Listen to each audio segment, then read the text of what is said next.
Miss Eliza Harcourt had been ordered to stand behind Lady Beatrice's chair and speak only when her mistress required something.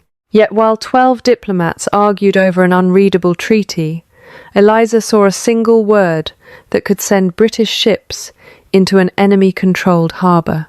"That translation is false," she said. The room fell silent. Lord Julian Ashcombe turned toward her with the cold disbelief of a man unaccustomed to being interrupted. "You are only my companion," he said. "Do not mistake proximity to power for possession of it." Humiliation burned across Eliza's face, but she did not withdraw her warning. Her late father had made her copy Ottoman dispatches until she could recognize every formal variation of the script. This page contained 2 different hands, and 1 line had been added after the official seal was pressed. Then the Foreign Office courier announced that the Crown expected Julian's signature before dawn. Someone in that room knew the treaty had been altered. Eliza had only hours to discover who. The great library at Ashcombe House seemed to contract around her. A dozen candles burned in the silver branches above the council table, their light flashing against signet rings, crystal decanters, and the gold braid of 2 naval officers. Beyond the tall windows, London was black and silent under a winter fog. At the table's centre lay the treaty that had travelled under armed guard from Constantinople, 6 broad sheets of cream parchment bound by blue ribbon and marked with the crimson seal of Governor Kemal Pasha. The agreement was meant to grant British ships temporary refuge at Kestrel Harbour, a deep Ottoman anchorage on the Dalmatian coast. According to the English translation, the fleet might enter freely in exchange for Britain's protection of merchant vessels. According to the sentence, Eliza had read any foreign warship entering before presentation of a separate imperial warrant could be boarded, detained, and claimed as hostile property. Sir Marcus Vane, the senior Foreign Office representative, leaned back in his chair. His silver hair and measured expression made his contempt appear almost courteous. "Miss Harcourt has mistaken a ceremonial phrase for a legal condition. An understandable error from someone without diplomatic training." Several men relaxed at once, grateful to be given permission to dismiss her. Eliza looked toward the disputed annex. She could have translated every mark upon it, but announcing that before such men would accomplish little, they had already decided what she was. More importantly, the second hand appeared only in the final 6 lines. Whoever had altered the treaty understood enough Ottoman Turkish to imitate its formal style, but not enough to reproduce the original scribe's spacing. The forged letters leaned slightly forward, as though impatient to reach their intended conclusion. Lady Beatrice shifted in her chair. At 62, Julian's widowed aunt possessed an arthritic hip, a formidable memory, and little reverence for men who confused position with wisdom. "Perhaps," she said, "we might allow Miss Harcourt to explain precisely what she believes she has read." Julian's jaw tightened. He stood at the head of the table in a black evening coat, one hand braced beside the treaty. He was 36, broad-shouldered and controlled, with a pale scar near his right temple that became more visible whenever anger drained the colour from his face. "This document has already been examined by 3 appointed translators, none of whom is present," Lady Beatrice replied. "Mr. Bell is ill," said Sir Marcus. "Mr. Haviland's carriage overturned outside Canterbury, and the Ottoman secretary has not yet arrived from Dover. That unfortunate convergence is why Lord Ashcombe has been entrusted with the approved English version." Eliza heard the smoothness of the explanation and felt the first chill of genuine fear. 3 men, capable of challenging the translation, had all been removed from the room by separate misfortunes. The courier stepped forward and placed a narrow dispatch beside Julian. "My lord, a naval cutter leaves the Thames with the morning tide. The signed treaty must be aboard. Admiral Wycliffe's squadron is already sailing toward Kestrel Harbour." Julian broke the dispatch seal and read. For the briefest moment certainty left his face. Then duty restored it. "We continue."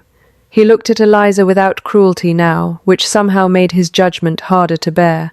"Miss Harcourt, you will escort my aunt to the drawing-room." Lady Beatrice opened her mouth to object, but, Eliza rested a hand on her shoulder. Defiance would only give Sir Marcus reason to have them both excluded from the house. She curtsied, gathering the tea tray with careful hands. As she lifted it, the edge of her sleeve brushed the annex. A grain of red sealing wax no larger than a seed caught against the pale fabric. In the corridor, Lady Beatrice stopped beneath a wall lamp. "You are not mistaken, are you? No." Eliza removed the wax and turned it between her fingertips. One side bore a tiny curved impression, part of the governor's official crest. The other was smooth. The seal had not cracked naturally. It had been softened, lifted and pressed down again after the final lines were added. Eliza glanced back toward the closed library doors. Julian had not merely silenced an inconvenient woman. By removing the only person present who could read the original treaty, he had unknowingly given its forger exactly what was needed: privacy, authority, and a signature before dawn. Lady Beatrice closed her fingers around Eliza's hand before the wax fragment could fall. "Keep that hidden," she whispered. The library doors remained shut behind them, but men's voices carried through the oak panels, muted and urgent. Eliza slipped the crimson grain into the smallest compartment of her sewing case, between a thimble and a coil of blue thread. She had no legal authority to seize evidence, no family influence with which to protect herself, and no independent fortune to survive dismissal. Her annual wages paid the rent on the modest house in Bloomsbury where her widowed mother and 19-year-old sister lived. Losing Lady Beatrice's employment would mean losing their home before spring. "We should return to your rooms," Eliza said. "If Lord Ashcombe discovers that I remained near the council, my nephew has mistaken caution for wisdom," before Lady Beatrice replied. "Tonight, I fear he has mistaken obedience for truth." They crossed the silent upper gallery and entered the old schoolroom that Lady Beatrice had claimed as her private sitting room. Its faded maps, scarred writing desks, and shelves of neglected books made it unsuitable for entertaining fashionable visitors, which was precisely why Eliza loved it. Here, before Lady Beatrice awakened each morning, she translated a page from one of her father's notebooks, so that the knowledge he had given her would not disappear through disuse. Edmund Harcourt had served for 17 years as a commercial interpreter in Constantinople. He had taught his only daughters beside him because he believed language was not an ornament but a form of defense. Eliza had learned Ottoman Turkish by copying shipping licenses, tax decrees, and diplomatic petitions, while other girls practiced watercolor flowers. Her father made her identify regional hands, altered numerals, substituted seals, and the faint scars left when ink was scraped from parchment. "A false word can steal more than money," he had told her. "It can steal the innocence of the person blamed for believing it." After his death, those skills had proved worthless to every gentleman from whom Eliza sought work. The Foreign Office would not examine a woman. Merchants praised her penmanship, then offered her positions copying English invoices. Lady Beatrice alone had asked Eliza to read aloud from an Ottoman history before deciding whether to employ her. She had never treated Eliza's knowledge as a parlour trick, nor asked her to hide it when male guests entered. Now she watched as Eliza placed the wax fragment on a sheet of white paper beneath the lamp. "What do you see?" The governor's seal was removed and replaced. Eliza pressed the point of a needle gently into the fragment. It yielded without cracking. Official Ottoman sealing wax contains resin and powdered mineral pigment. It breaks cleanly when disturbed. This is English beeswax coloured to resemble it. Lady Beatrice's eyes narrowed. Then the treaty was opened in England and resealed here. Sir Marcus said it arrived from Constantinople untouched. A knock sounded before Lady Beatrice could answer. Daniel Mercer, the youngest footman in the household, entered carrying a coal scuttle. His face was pale beneath his powdered hair. "Forgive me, my lady, Mr. Pritchard ordered the east corridor cleared, but I thought you would require a fire." Daniel had been supporting two younger brothers since their father's death at sea. Eliza knew fear when she saw it. "What happened?" He glanced toward the door. "I carried the treaty case from the courier's coach. Sir Marcus asked whether anyone had touched it. When I said the lock was already scratched, he told Mr. Pritchard I had dropped the case. Did you? Lady Beatrice asked. No, my lady. But Mr. Pritchard says I am to leave without a character in the morning. Eliza understood at once. A servant dismissed without a written character might never find respectable employment again. Daniel had seen something, even if he did not yet understand its value. You will say nothing about the scratched lock, she told him, and you will not accuse Sir Marcus or anyone else. Go downstairs and behave as though you accept the dismissal. She opened her writing box and removed the small purse containing the quarter's wages she had intended to send her mother.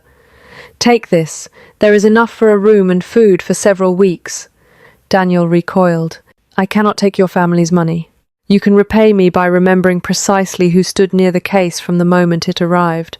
He accepted the purse with shaking fingers.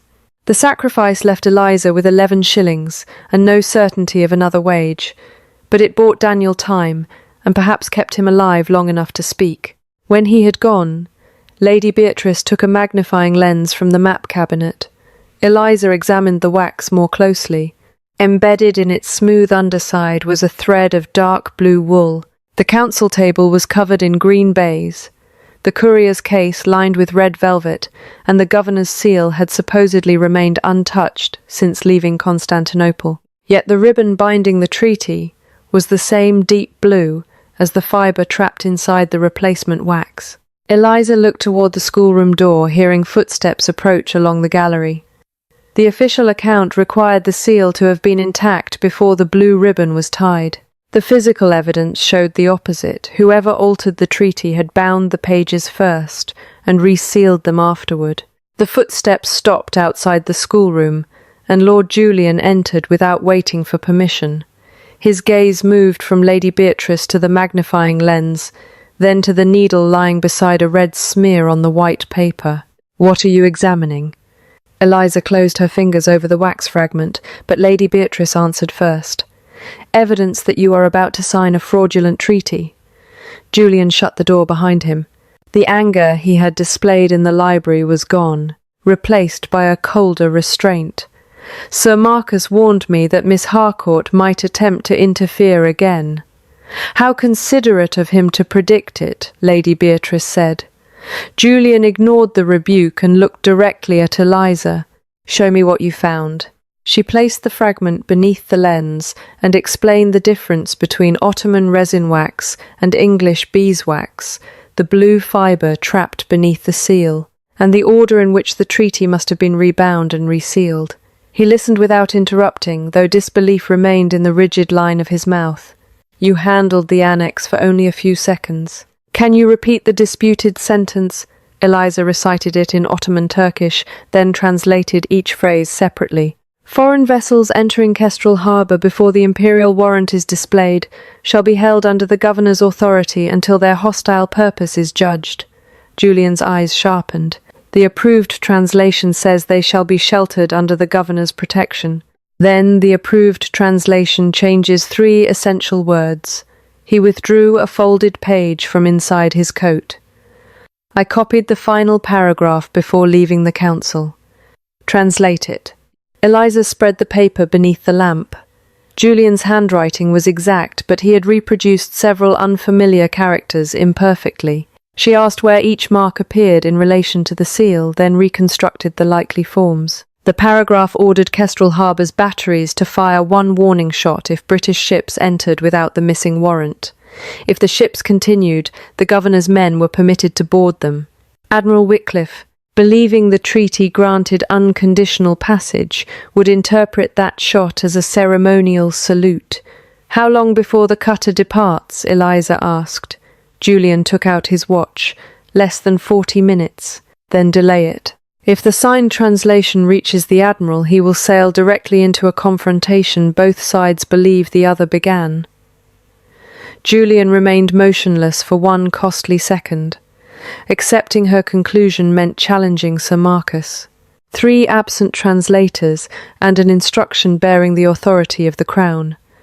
Rejecting it meant gambling with hundreds of lives. He crossed to Lady Beatrice's writing desk, wrote 3 lines, and rang for a servant. Have my fastest rider take this to Blackwall. The cutter is to remain at anchor until it receives my personal order." The servant hurried away. For the first time that night, something measurable had changed because Eliza had spoken. The dispatch would not leave with the morning tide. Julian returned to the table. "You will come back to the library and translate the annex in my presence. You will touch nothing else." It was not an apology, but neither was it dismissal. Lady Beatrice rose with visible effort. "I shall accompany her." "No. The council is already questioning why a companion was admitted at all." Eliza saw the hurt in Lady Beatrice's face and understood what Julian was asking her to risk. Alone among hostile gentlemen, she would have no witness if they accused her of damaging the treaty, yet refusing would allow the false translation to stand. She placed the wax fragment back in her sewing case and gave the case to Lady Beatrice. "Keep this locked until I return." Julian noticed the exchange but did not object. When they re-entered the library, the atmosphere had changed. Sir Marcus stood beside the fireplace, speaking quietly to Mr. Pritchard. The conversation ceased at once. The treaty remained open, but Eliza saw that the chairs had been rearranged, and her earlier place behind Lady Beatrice had disappeared entirely. Julian pulled a straight-backed chair to the far end of the table. "Miss Harcourt will prepare an independent translation." "A companion?" Sir Marcus asked. "A woman whose father left the service under disgrace," the words struck with deliberate precision. Several men looked at Eliza with renewed suspicion. Julian's expression revealed nothing. "Her translation will be compared with the original when the Ottoman secretary arrives." Sir Marcus bowed. "Then we must hope her filial loyalty does not influence her judgment." Eliza sat, refusing to defend her father, while the fleet remained in danger.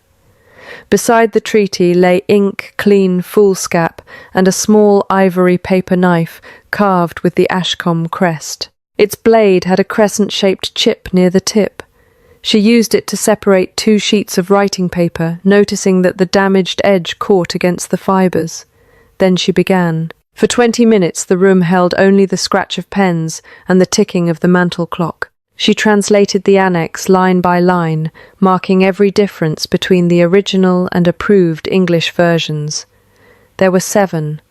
4 favoured the governor, 2 removed British obligations, and 1 transformed a warning into permission for armed seizure. These were not the random mistakes of an incompetent translator. Together they created a precise sequence in which both sides could claim innocence while moving inevitably toward violence. Sir Marcus came to stand behind her. "You write with remarkable confidence, Miss Harcourt." His tone was pleasant, but his eyes rested on the columns where she had identified each alteration. "Confidence is not the same as accuracy." "No," she replied. "Accuracy can be tested." A faint smile touched his mouth. "So can loyalty." He returned to his seat, but a moment later, "Mr." Pritchard quietly removed the inkstand and sealing materials from Eliza's reach, as though she were already suspected of tampering with them. Across the table Julian watched without intervening. Eliza completed the final sentence and reached for the ivory knife to lift the damp page. The chipped blade caught again, this time against the blue ribbon beneath the annex. A nearly invisible slit opened along the ribbon's edge. Inside its folded hem was a narrow strip of paper covered with columns of tiny numbers. Eliza concealed her surprise and pressed the ribbon flat before anyone else noticed. The numbers were not part of the treaty, and they could not have entered the ribbon by accident. Someone had hidden a coded message inside the binding before applying the false seal. Eliza kept her hand on the ribbon long enough to memorize the first 4 groups of numbers: 1, 7, 1, 1, 4, 2, 6, then moved the ivory knife away. If she exposed the hidden strip before witnesses, Sir Marcus could claim she had inserted it while cutting the ribbon.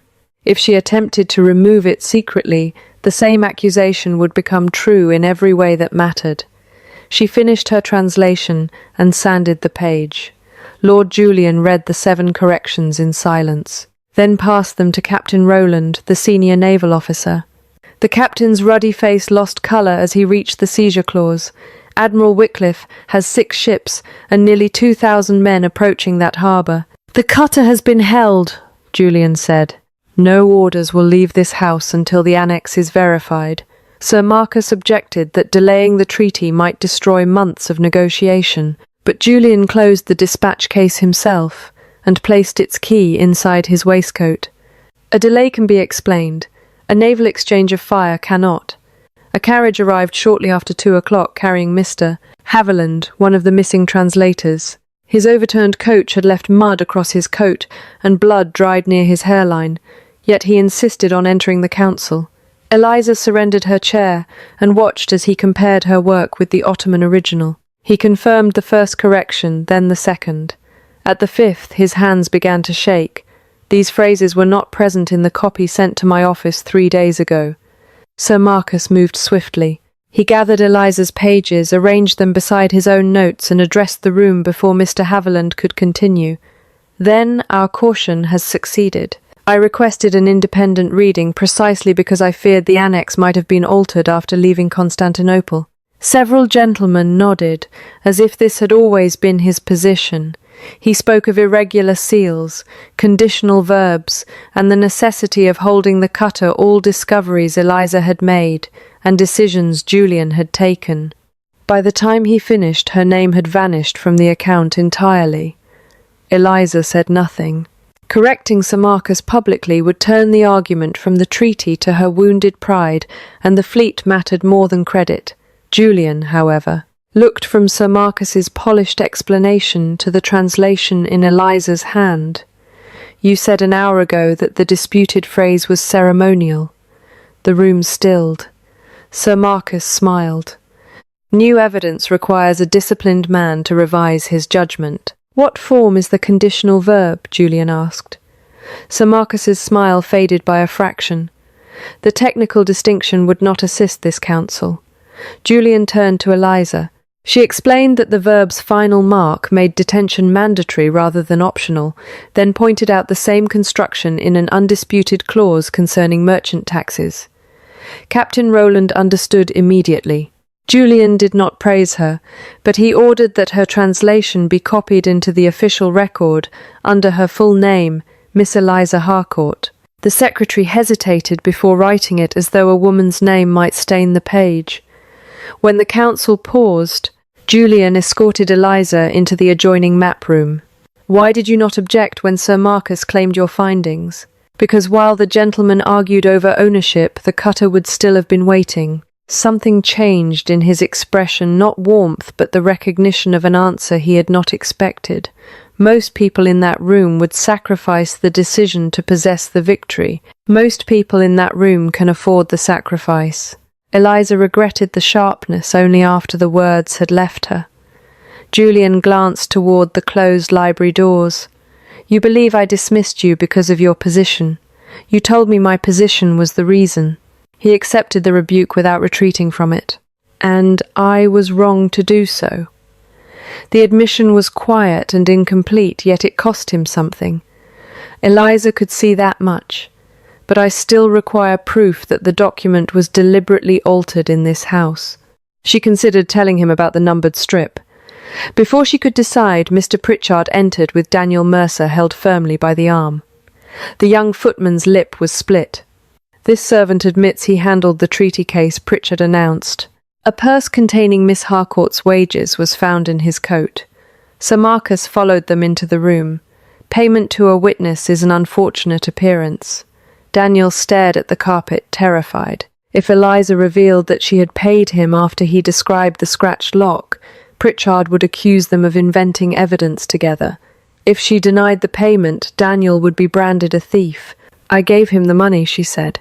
"Why?" Julian asked. "Because he was dismissed without a character, and his brothers depend upon him." "Did he provide information in return?"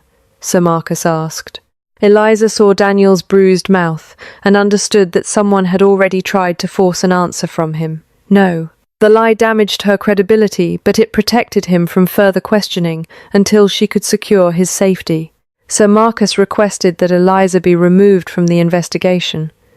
Julian refused, though he ordered Daniel confined to the servants' hall until the matter could be examined. As Pritchard led him away, Daniel risked one glance toward Eliza and touched 2 fingers to his sleeve, the place where a household servant carried a polishing cloth. She did not understand the signal. Sir Marcus watched the exchange. Near 3 o'clock, Lady Beatrice sent for Eliza. In the corridor, Eliza passed an open service door and heard Sir Marcus speaking to Pritchard in the darkened room beyond. "Her name must not appear on another official page," he said. "Search the schoolroom, her bedchamber, and Lady Beatrice's writing desk. Find the seal fragment. If there is nothing else, the money in the footman's pocket will be enough to make something." Eliza did not wait to hear more. She moved silently along the corridor, lifted her skirts and hurried toward Lady Beatrice's rooms. The door stood open. Inside, 2 housemaids were removing books from the shelves, while Mr. Pritchard examined the contents of the writing desk. Lady Beatrice sat rigidly beside the cold fireplace, her cane across her knees like a weapon. "My nephew authorized a search of every room used by members of the household," she said before Eliza could speak. "Apparently the possibility of treason has abolished courtesy." Eliza looked toward the small cabinet where her sewing case had been locked. Its door remained closed, but fresh scratches surrounded the keyhole. She crossed the room and opened it with Lady Beatrice's key. The sewing case was there. The wax fragment was not. Mr. Pritchard watched her discover the empty compartment. "Are you searching for something, Miss Harcourt?" "You know that I am." "Then perhaps we should examine your room." He said it loudly enough for the maids to hear. Lady Beatrice rose. "You will do no such thing without Lord Ashcombe present." Julian appeared at the threshold almost at once, followed by Sir Marcus and Captain Rowland. The speed of their arrival told Eliza that the confrontation had been arranged before she entered the room. Julian looked exhausted, but his authority had not softened. "A page from the approved English translation is missing," he said. "Until it is recovered, every private room must be searched." "Including mine?" Lady Beatrice asked. "Including mine," he replied. It was meant to demonstrate fairness. Instead, it gave Pritchard permission to treat every possession in the house as evidence. They crossed to Eliza's narrow bedchamber at the end of the gallery. Pritchard opened her trunk and removed 2 plain gowns, a mended shawl, her father's notebooks, and a wooden box of writing materials. Beneath the box lay a folded page, bearing the Foreign Office stamp. Captain Rowland opened it. It was the missing translation. Beside it rested a stick of crimson English beeswax and a sheet covered with Eliza's careful drawings of Ottoman seals. A chambermaid named Susan began to cry. "I saw Miss Harcourt come from this room after midnight," she whispered. Eliza had not entered the bedchamber since dressing for dinner, but Susan would not meet her eyes. Pritchard then unfolded Eliza's translation from the library. A narrow, numbered strip slipped from between its pages and fell to the carpet. Eliza recognized the blue fibers clinging to its edge. It was the paper that had been hidden inside the treaty ribbon. "That was not in my translation." "You were seen cutting the ribbon with Lord Ashcombe's paper knife," Sir Marcus said.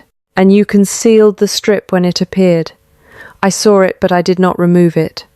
Julian's gaze fixed on her. "You knew another document had been hidden inside the treaty, and said nothing I had no witness to its discovery. If I had touched it before the council, I would be standing exactly where I stand now. Your silence has not prevented that."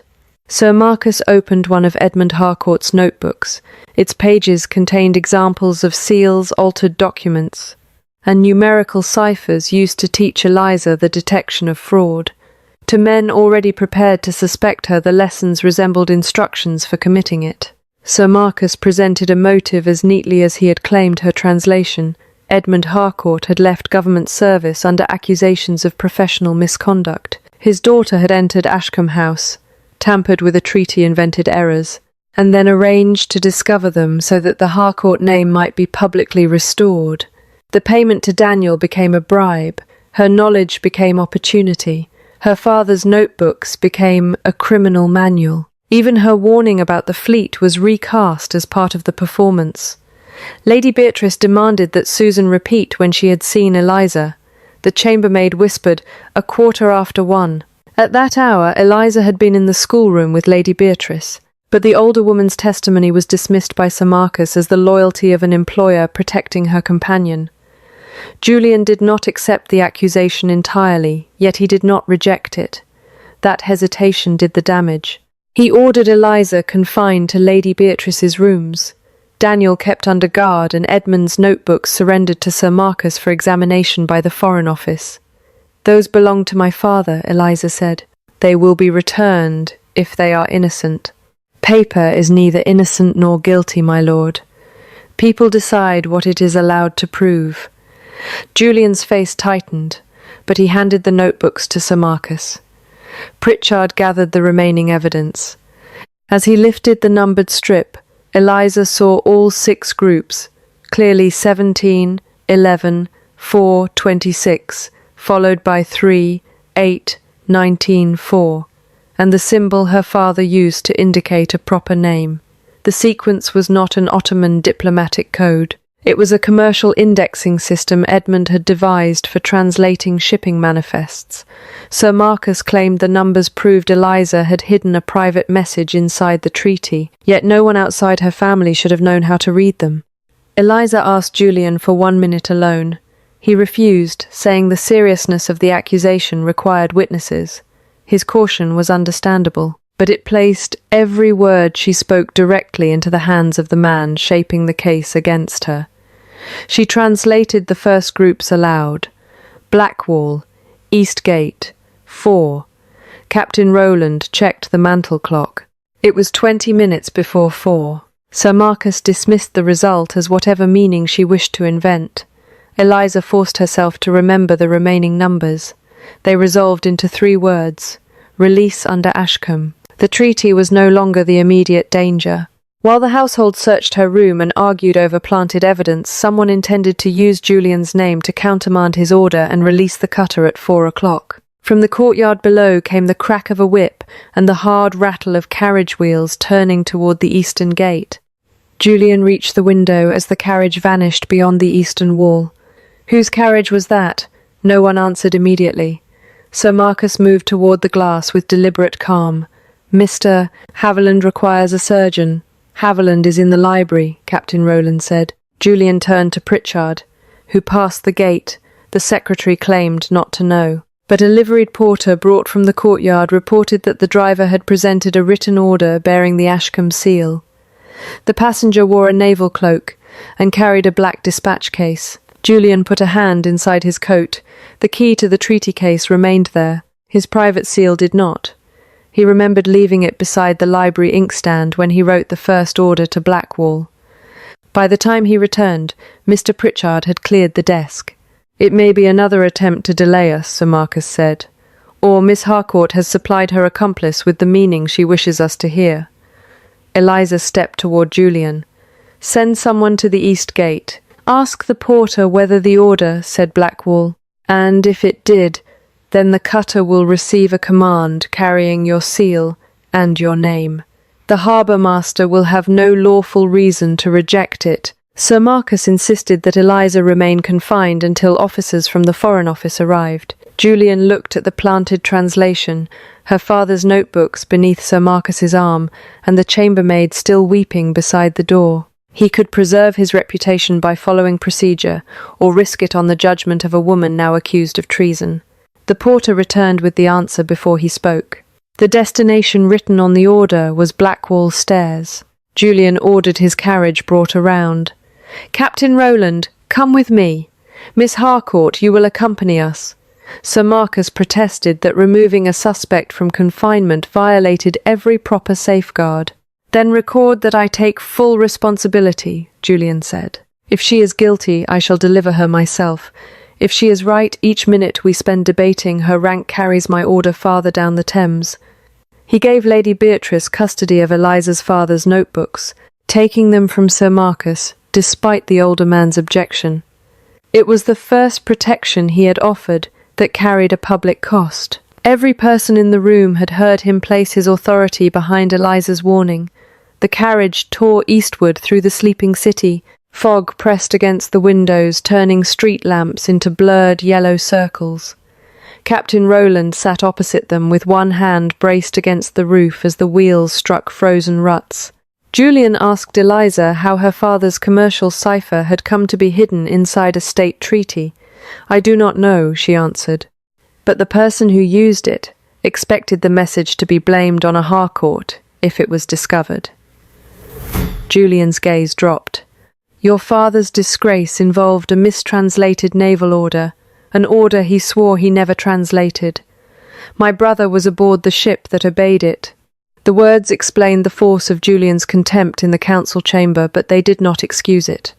Eliza held his gaze. "Then whoever arranged tonight may have injured both our families before." The carriage swerved around a coal wagon.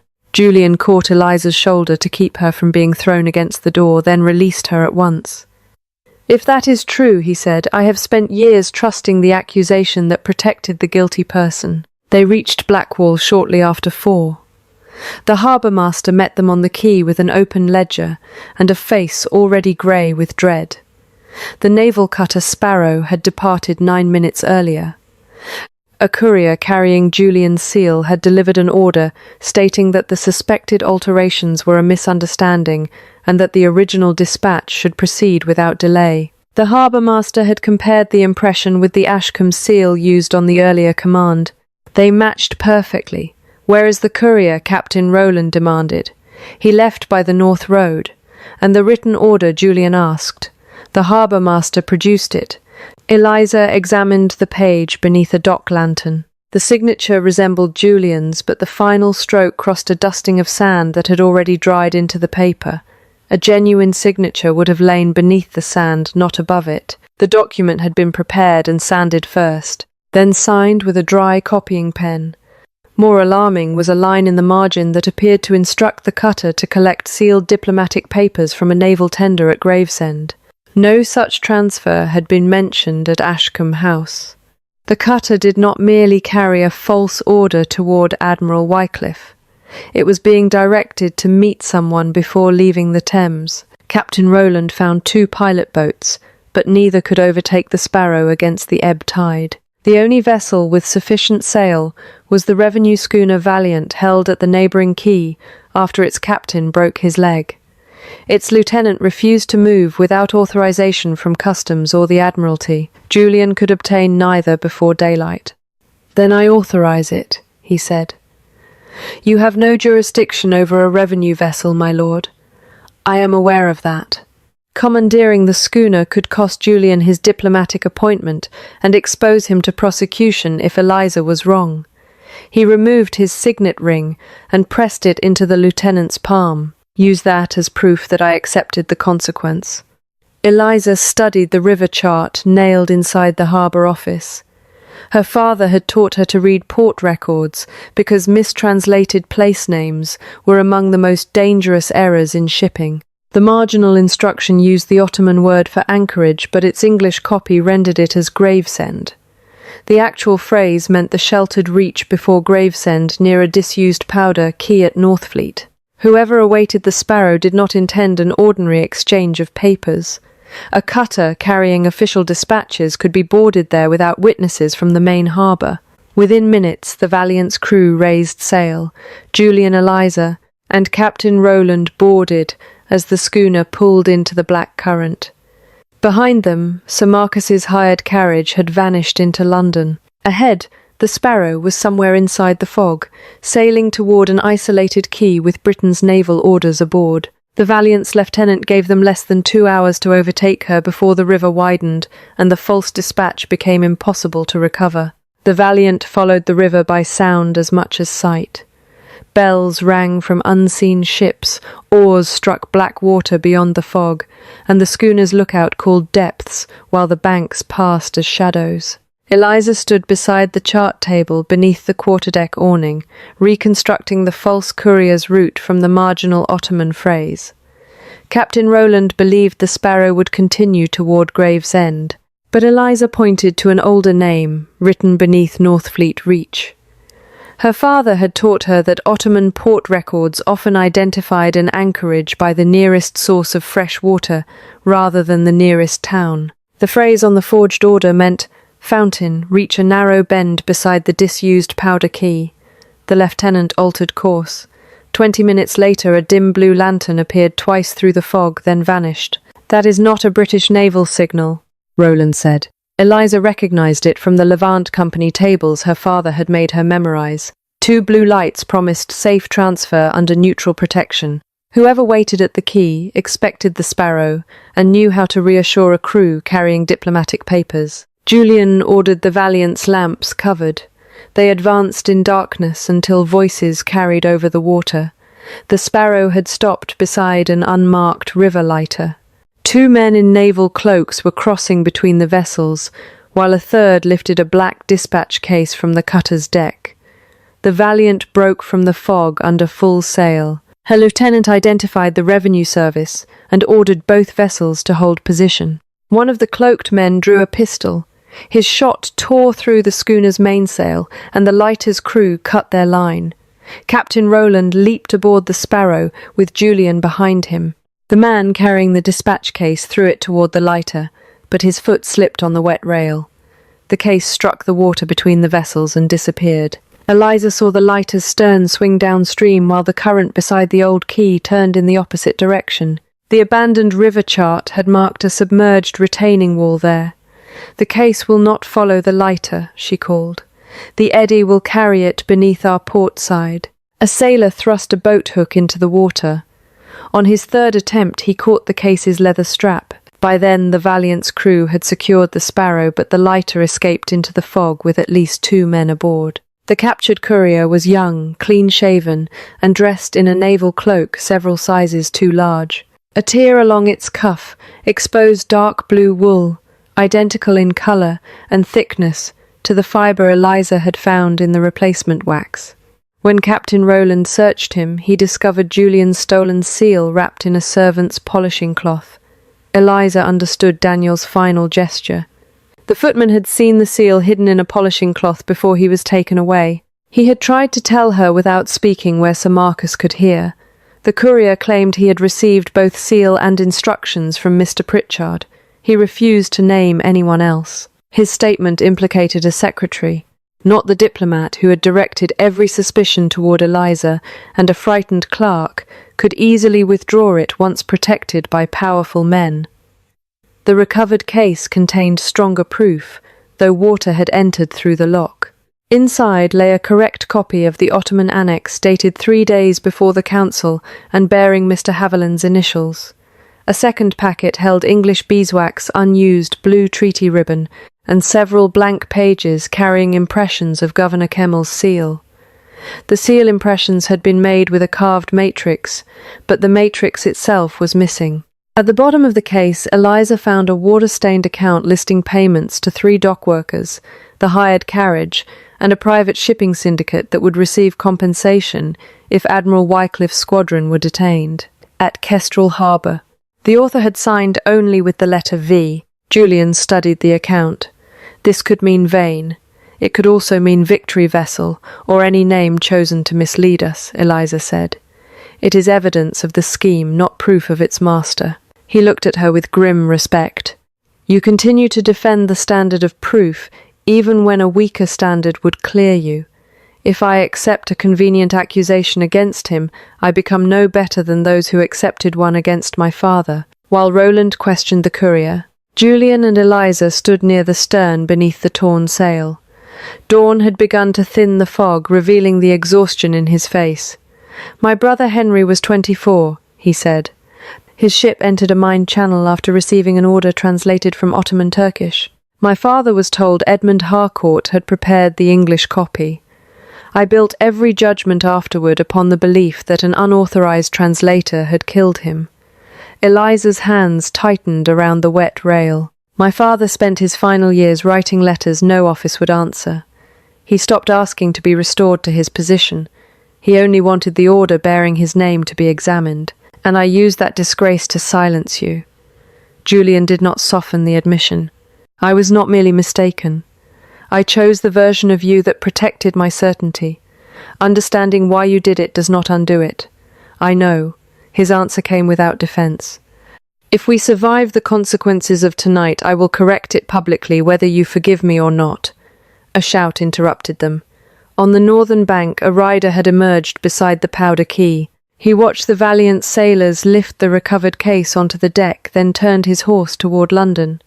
Captain Rowland ordered a warning shot, but the rider disappeared behind the warehouses. At the same moment, the captured courier gave a bitter laugh. "You should have let the case sink. Sir Marcus arranged warrants before we left Ashcombe House. By the time you return, Miss Harcourt will be accused of stealing the treaty, and you, my lord, will be accused of helping her." The Valiant had recovered the false dispatch and prevented it from reaching Admiral Wycliffe. But the person directing the scheme now knew they possessed the correct annex, the stolen seal, and the payment account, and he had several hours to destroy their credibility before they could return to London. The Valiant reached Greenwich after sunrise and found an Admiralty launch waiting across the Channel. Armed officers boarded under a warrant signed by the Home Secretary's deputy. Sir Marcus stood in the launch wearing the same immaculate coat he had worn at Ashcombe House. He announced that Julian had unlawfully commandeered a revenue vessel, removed a woman accused of treason from confinement, and interfered with a Crown dispatch. The captured courier immediately changed his account. He now claimed Eliza had paid him to carry the false order, and that Mr. Pritchard's name had been forced from him by Captain Rowland. Julian demanded that the recovered case and its contents be inventoried before leaving the Valiant. Sir Marcus objected, but the schooner's lieutenant supported Julian. Every item was recorded the correct annex: English beeswax, blue ribbon, blank seal impressions, payment account, stolen Ashcombe seal and forged order. 4 men signed the list. The precaution did not save the evidence. While it was transported through the customs warehouse, smoke rose from the locked evidence room. By the time officers broke down the door, the papers inside the black case had burned beyond recovery. The metal Ashcombe seal survived, but Sir Marcus declared that Eliza could have stolen it at any time during her employment. The blue wool wax and ribbon became shapeless residue. The signed inventory proved that objects had existed not who had placed them in the case. Mr. Haviland, summoned from Ashcombe House, denied initialing the correct annex. His injured face was even paler than before, and he answered every question while staring at Sir Marcus. Daniel Mercer could not be found.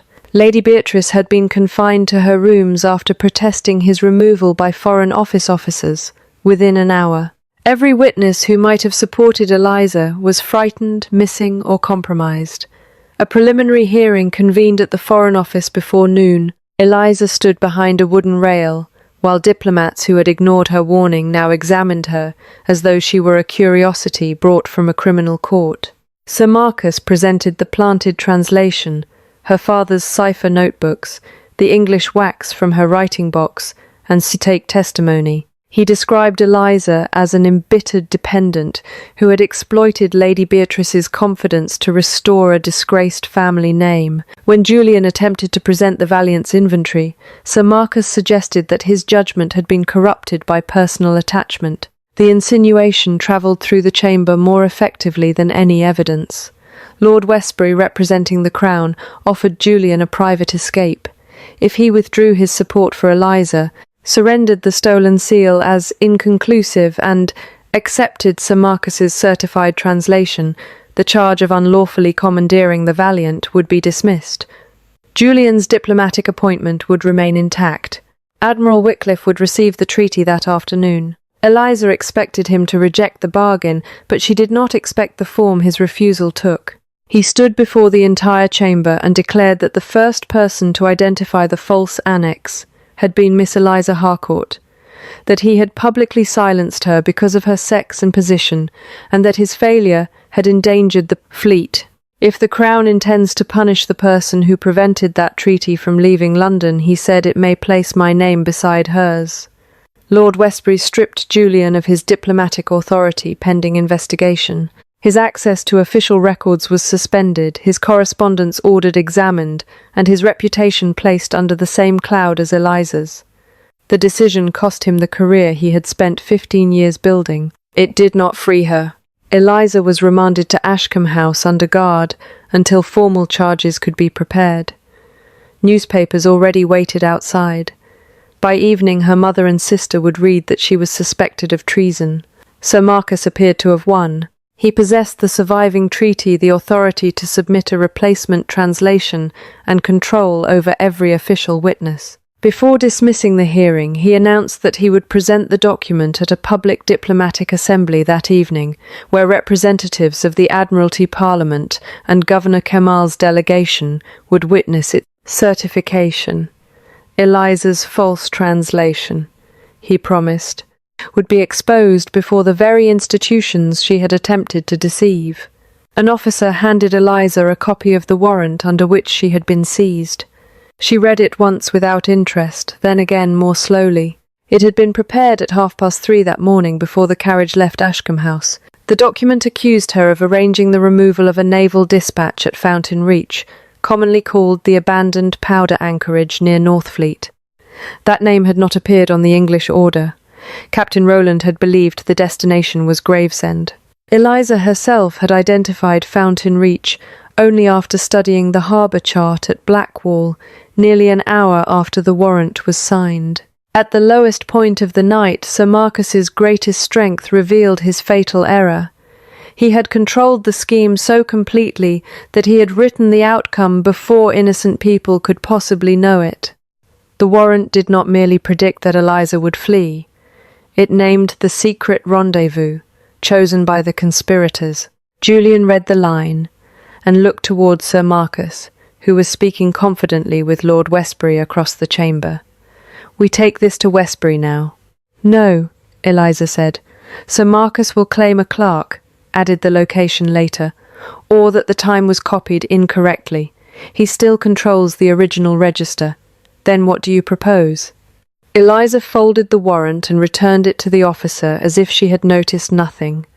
"Tonight he intends to certify the treaty publicly. We must let him explain the warrant, the ribbon, and Fountain Reach in front of every witness he invited. He believes all the evidence against him has burned. We shall give him one final opportunity to tell a lie that cannot be repaired." Before the evening assembly, Julian used the last authority his title still carried to protect the people Sir Marcus had isolated. Captain Rowland placed Mr. Haviland under naval guard beyond the reach of Foreign Office clerks. Lady Beatrice located Daniel at his youngest brother's lodging, where he had hidden after escaping the officers who removed him from Ashcombe House. Susan, the chambermaid, was brought into Lady Beatrice's rooms and promised employment at another estate if she told the truth. The Valiant's lieutenant and harbour master each prepared sworn copies of their records. Julian sent those copies by separate messengers to Lord Westbury, Captain Rowland, and a member of Parliament attending the assembly. If one disappeared, two would remain. The Foreign Office reception hall glittered with chandeliers, uniforms, and jewelled orders of state. Representatives of the Admiralty stood beside members of Parliament and foreign envoys. At the centre of the room, the treaty rested beneath glass. Sir Marcus addressed the gathering as though the verdict had already been reached. He described Eliza as an educated but unstable companion who had used her father's private cipher to alter an international agreement, bribed a servant, stolen Julian's seal, and manipulated the Earl of Ashcombe into obstructing an auditor, Crown Dispatch. He presented the surviving English translation and declared it an accurate rendering of the Ottoman Annex. Eliza stood under guard near the doors until Julian stepped forward. "You have accused Miss Harcourt before every authority capable of destroying her name. She will answer before the same witnesses." Lord Westbury hesitated, then granted her permission to speak. Sir Marcus smiled. He believed allowing her voice would make his victory appear impartial. Eliza began with the warrant. Its issuing clerk confirmed that it had been entered into the register at 3:30 in the morning.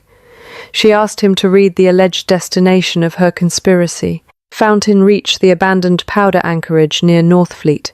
Captain Rowland then testified that no one in Julian's party knew that destination when the warrant was written. The false order, named Gravesend. Eliza identified Fountain Reach only after examining the Blackwall harbour chart after 4 o'clock. Sir Marcus answered that intelligence received earlier had revealed the true location. What intelligence, Eliza asked. "The numbered message found among your papers." Mr. Pritchard shifted near the wall. Eliza turned to him. "At what time did you claim to discover that strip?" Pritchard admitted it had fallen from her translation shortly before the carriage departed after the warrant had already been entered. A murmur passed through the room. Sir Marcus corrected himself. He said the message had been observed earlier inside the treaty ribbon. By whom, Eliza asked. Sir Marcus's patience thinned. Its precise discoverer is immaterial. It is the entire matter. I saw the strip inside the folded ribbon, but I told no one before Mr. Pritchard produced it. If you knew its location before the warrant was written, then you knew because you had seen the treaty after it was rebound, or because you instructed the person who placed it there. Sir Marcus accused her of inventing the sequence. Eliza called Lady Beatrice, who testified that Eliza had spoken only of the wax and blue fibre before returning to the council. Daniel then described carrying the locked dispatch case into the house. Its lock was already scratched. Later he saw Mr. Pritchard wrap Julian's private seal in a polishing cloth and pass it to the man who left through the east gate. The Valiant's lieutenant produced the same seal recovered from the false courier in that cloth. Susan admitted that Pritchard had threatened to dismiss her mother from an Ashcombe tenant cottage unless she claimed to see Eliza enter her bedroom after midnight. The room's confidence in Sir Marcus began to fracture, but he attacked again. Servants could be purchased. An injured translator could be confused. The Valiant's inventory proved only that Julian's supporters had filled a case with convenient objects before surrendering it. He demanded tangible proof that the treaty itself had been altered. Eliza approached the document beneath the glass. She explained the sequence preserved by the remaining objects. The final lines were written in a second hand. The original resin seal had been lifted. English beeswax was used to replace it. A blue fibre became trapped beneath that wax. Therefore the ribbon had been tied before the false seal was pressed. The document could not have remained sealed from Constantinople, as Sir Marcus claimed. Someone opened and rebound it after its arrival in England. Sir Marcus gave the answer Eliza had expected. Miss Harcourt herself performed those acts in Ashcombe's library. She had the ivory knife, the wax, and the knowledge. Every irregularity proves her guilt. No, Eliza said. The false annex was already inside the sealed treaty when I first entered the library. Mr.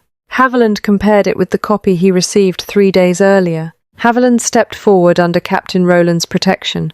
This time he did not look at Sir Marcus. He admitted that fear had made him deny his initials at the preliminary hearing. The correct copy recovered aboard the Sparrow was his. He had sent it to Sir Marcus's office for certification 3 days before the council. Pritchard had collected it personally. Sir Marcus called the testimony another desperate reversal. He placed one hand on the glass case and declared that no original counterpart existed against which Eliza's claims could be tested. Governor Kimmel's delegation, he said, had supplied only a single signed treaty. Without the burned annex, there could be no authentication and no proof of which English version was correct. The hall doors opened behind him. A travel-worn man in the formal dress of Governor Kemal's court entered carrying a locked brass document chest.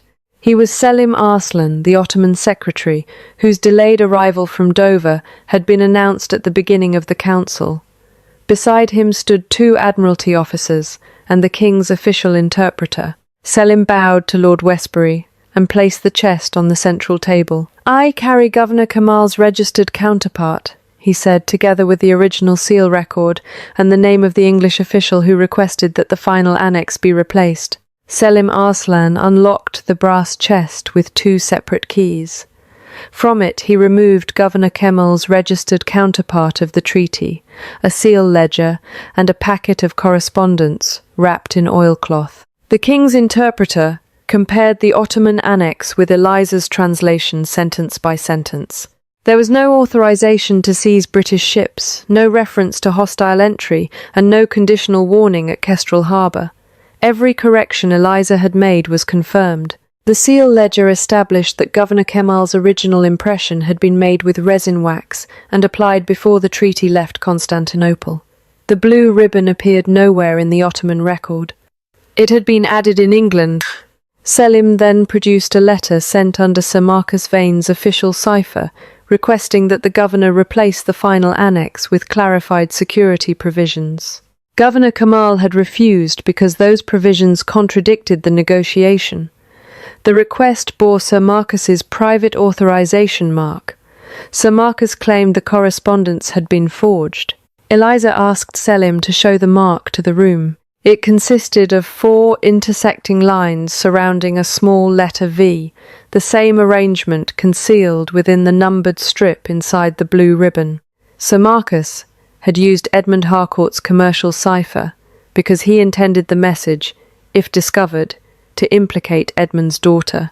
But he had added his own authorization mark so his hired agents would recognize the order. His arrogance had joined the two identities on one piece of evidence. The mark proves communication, Sir Marcus said, not alteration. It proves access, method and intent, Eliza replied. The remaining evidence proves the act. She laid out the chain without raising her voice. Mr. Haviland had delivered the correct translation to Sir Marcus's office 3 days earlier. Pritchard collected it and learned the treaty's exact wording. The dispatch case arrived at Ashcombe House with scratches around its lock.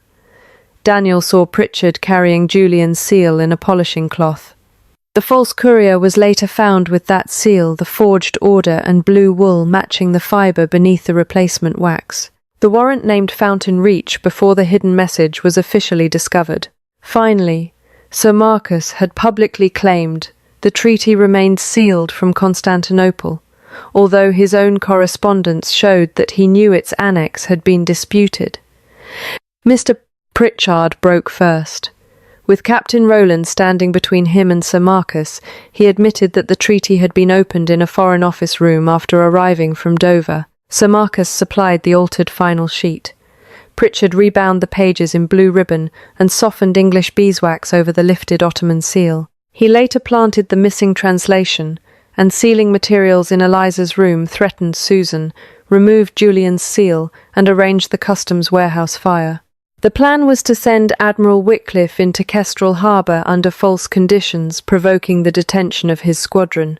Lord Westbury demanded a motive. Selim opened the final document in the chest, a copy of a shipping agreement sent to Governor Kemal by a private London syndicate. Sir Marcus secretly controlled the syndicate through his widowed sister's name. If British ships were detained, the syndicate would receive enormous compensation for supplying replacement vessels. The diplomatic failure would also remove Julian from office and allow Sir Marcus to lead the resulting negotiations. There was an older reason for choosing Eliza. Among the governor's papers lay a letter Edmund Harcourt had sent years earlier concerning the naval order that killed Julian's brother. Edmund had discovered that Sir Marcus altered its destination to protect a smuggling route used by the same syndicate. He warned both governments, but Sir Marcus intercepted the British copy and accused Edmund of mistranslation. The disgrace silenced the only man who understood what had happened. When Sir Marcus learned that Edmund's daughter served in Ashcombe House, he used her father's cipher in the new scheme. If she remained silent, the treaty would succeed. If she recognized the fraud, her knowledge would make her the perfect culprit. Sir Marcus moved toward the side door, but 2 Admiralty officers blocked his path. He was arrested for conspiracy, falsification of Crown documents, destruction of evidence, and attempting to provoke an international naval conflict. Pritchard and the false courier were taken into custody as accomplices. Their later cooperation reduced their sentences, but did not erase them. Susan received protection and new employment. Daniel's character was publicly restored, and the Foreign Office compensated him for his unlawful detention. Mr. Haviland retained his position after admitting both his fear and his false testimony. The corrected treaty was signed 2 days later. Admiral Wycliffe received the authentic conditions before entering Kestrel Harbour, and the fleet anchored without conflict. Edmund Harcourt was formally cleared of misconduct. His unpaid pension was restored to his widow, and the naval record named Sir Marcus, not Edmund, as the author of the order that had sent Julian's brother into danger. Before the same officials who had watched him silence, Eliza Julian made his correction. Miss Harcourt warned me when no one else understood the danger. I answered her competence with humiliation because her position allowed me to do so. My grief explains that failure. It does not excuse it. The fleet was saved because she persisted after I gave her every reason to leave. He declined immediate restoration to his diplomatic appointment. Instead, he asked that the position remain vacant until the Foreign Office created an independent translation review. With every disputed document examined by more than one qualified reader, Lord Westbury invited Eliza to join the new office as a paid linguistic advisor. She accepted only after negotiating the right to publish translations under her own name and train other women with similar ability. Her first salary belonged entirely to her, not to Lady Beatrice Julian or any future husband. Julian did not ask Eliza to forgive him that evening. He repaired what he could, visited her mother to acknowledge the public harm done to their family, and paid Daniel's compensation from his own estate when the government delayed it. For 6 months he addressed Eliza in committee rooms as a colleague, and never attempted to claim intimacy as a reward for supporting her. In the spring he found her in the old schoolroom at Ashcombe House, correcting a new trade agreement while Lady Beatrice slept beside the fire. Julian placed a tea tray on the desk. Eliza looked at it with amusement. "Are earls now permitted to pour tea?